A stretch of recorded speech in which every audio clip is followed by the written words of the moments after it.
আসসালামু আলাইকুম সবাইকে, আশা করি সবাই ভালো আছেন। আজকে আমাদের মিনি শর্ট ব্লগে সবাইকে স্বাগতম। আজকে আমরা দিচ্ছি হচ্ছে তরমুজ গাছে ছত্রাকনাশকের স্প্রে দিচ্ছি, কারণ হচ্ছে আমাদের তরমুজ গাছে অতিরিক্ত আর্দ্রতার কারণে ছত্রাক হয়েছে, যে আপনারা দেখতেই পাচ্ছেন দর্শক। পানি বেশি পাওয়ার কারণে ছত্রাক ধরে গেছে আমাদের কাছে। যে একটা গাছ আলহামদুলিল্লাহ এটা সুন্দর হয়েছে দেখতে, যেমন এই গাছটা মাশাআল্লাহ অনেক সুন্দর হয়েছে। তো সবাই আমাদের বাগানের জন্য দোয়া করবেন, গাছের জন্য দোয়া করবেন। আজকে আবার হচ্ছে বড় মেশিন বাদ দিয়ে আমরা ছোটটা দিয়ে শুরু করছি কাজ।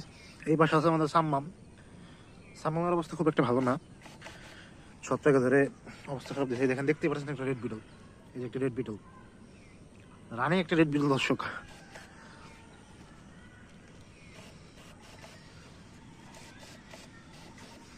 এই গাছটার অবস্থা দেখেন, অনেক ক্ষতি করে ফেলেছে গাছটার। নাইট্রো দিচ্ছি না আমরা, নাইট্রোর বিকল্প হিসেবে আরেকটা দিচ্ছি, স্কোয়ার কোম্পানির, খুবই ভালো প্রোডাক্ট। তো সবাই ভালো থাকবেন, দোয়া করবেন, আমাদের চ্যানেলের ভিডিওগুলো দেখবেন এবং সাবস্ক্রাইব করবেন। আসসালামু আলাইকুম।